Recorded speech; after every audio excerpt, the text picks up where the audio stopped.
नहीं रहे मशहूर फिल्मकार मनोज कुमार। महान फिल्मकार मनोज कुमार का 87 वर्ष की उम्र में निधन हो गया है। आपको वो गीत तो याद ही होगा, जब जीरो दिया मेरे भारत ने तब दुनिया को गिनती आई। इस गीत के नायक मनोज कुमार इस समय हमारे बीच नहीं रहे। फिल्म से देशभक्ति का जज्बा जगाने वाले अभिनेता व निर्देशक मनोज कुमार का शुक्रवार तड़के 3:30 पर मुंबई में निधन हो गया है। वे 87 वर्ष के थे। मनोज लंबे समय से लिवर सिरोसिस बीमारी से जूझ रहे थे। मनोज कुमार ने तत्कालीन प्रधानमंत्री लाल बहादुर शास्त्री के कहने पर सन 1967 में उपकार फिल्म बनाई थी। इसके गीत मेरे देश की धरती सोना उगले की अपार लोकप्रियता को देखते हुए उन्हें भारत कुमार कहा जाने लगा था। फिल्मों में उत्कृष्ट योगदान के लिए वर्ष 1992 में पद्मश्री और 2016 में सबसे प्रतिष्ठित दादा साहेब फाल्के अवार्ड से उन्हें नवाजा गया था। उन्होंने 7 फिल्म फेयर अवार्ड भी जीते हैं। उनका जन्म 24 जुलाई सन 1937 को अविभाजित भारत के एबटाबाद यानी कि जो पाकिस्तान में है, उसमें पंजाबी हिंदू ब्राह्मण परिवार में हुआ था। बंटवारे के बाद परिवार दिल्ली आ गया।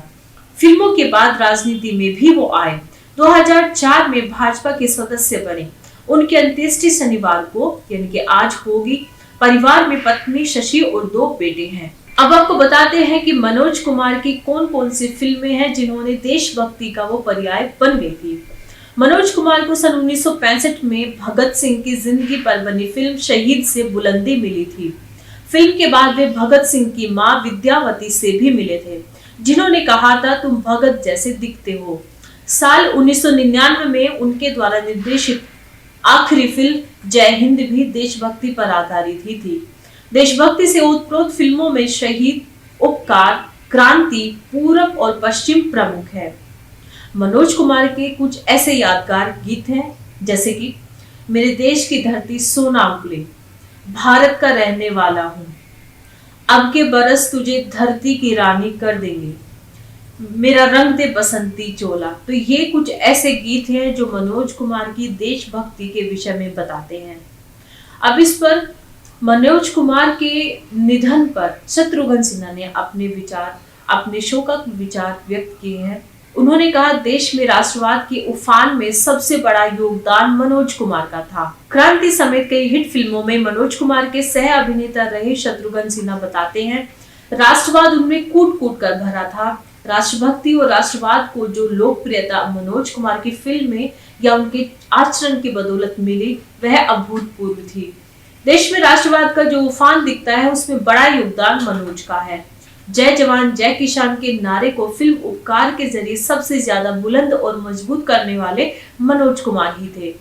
मुझे याद है कि तत्कालीन प्रधानमंत्री लाल बहादुर शास्त्री दिल्ली के गोलचा सिनेमा में मनोज की फिल्म उपकार देखने आए थे।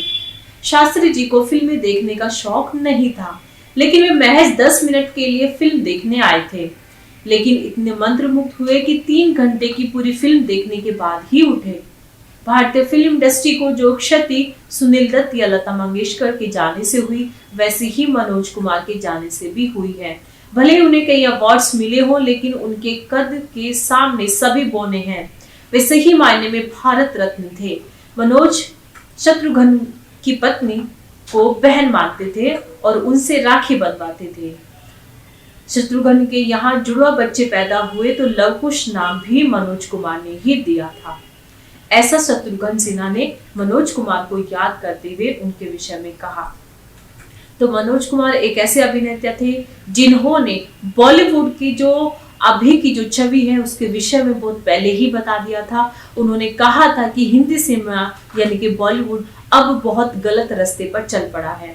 और अगर आपको थोड़ा भी याद हो, आप थोड़ा पुराने घटनाक्रम को देखिए या फिल्मों का जिस प्रकार से समय रहा है, अपनी दौर की फिल्मों को देखें तो मनोज कुमार के बाद 70 के दशक में जब मनोज कुमार अपने ढलान पर पहुंचने लगे तो 70 और 80 के दशक में इस प्रकार की फिल्में बहुत बनने लगी जिनमें भारतीय संस्कृति विशेषकर हिंदू सभ्यता को टारगेट किया जाने लगा।